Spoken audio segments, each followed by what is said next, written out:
আদালতের পুনরায় শুনানি। অভিযুক্ত রেহান ও সাহেল আসামির কাঠগড়ায়। বিচারকের জেরা শুরু করলেন। প্রসিকিউশন উকিল আনিসুর রহমান প্রশ্ন করলেন, রেহান, তুমি জানো সামিয়ার কোনো কিছু মনে রাখতে পারে না, তুমি সেটারই সুযোগ নিয়েছো। রেহান উত্তরে বলল, আমি জানি না কিভাবে এটা হলো, কিন্তু আমি দোষী নই। সাহেব বললেন, তোমার লোকেশন, কল রেকর্ড, ডিএনএ এই সব একসাথে তোমায় দোষী করছে। আর সাহেল, তুমি কি বলবে? সাহেল কাপা কাপায় গলায় বলল, ওরা আমাকে জোর করেছিল, আমি ওদের না বলতে পারিনি।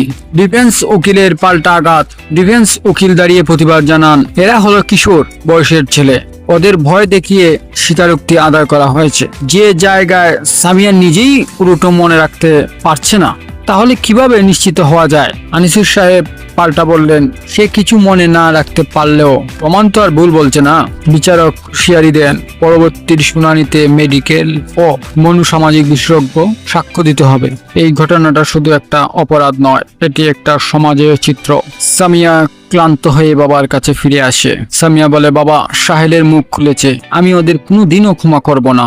বাবা বললেন, ক্ষমা তখনই সত্যি হয় বা করা যায়, অপরাধ স্বীকার করে নিজেকে বদলাতে পারে, তাকেই তুমি ক্ষমা করতে পারবে, এর আগে নয়। কিন্তু মা, এখনো অনেক কিছু বাকি আছে। সিসিটিভি ফুটেজ, অকল লগ বিশ্লেষণ, নতুন তথ্য আসে। ফাহাদ সেই রাতে সাহেলকে ফোনে নির্দেশ দিয়েছিল, তারপর ফোনে মুছে ফেলা কিছু ভয়েস রেকর্ড উদ্ধার করা হয়। একটিতে ফাহাদ বলে, সব প্ল্যান মতো হবে, সামিয়া কিছুই বুঝতে পারবে না। এই কথার রেকর্ড আদালতের নতুন বিস্ফোরণ ঘটায়। বিচারকের কাঠুর নির্দেশ।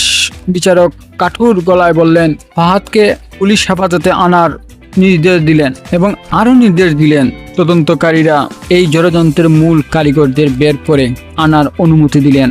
মেয়েটির নীরবতার কোনো দোষ নেই, এই নীরবতার মধ্যে লুকিয়ে আছে এক নারীর যন্ত্রণা। এটা সমাজের ব্যর্থতা।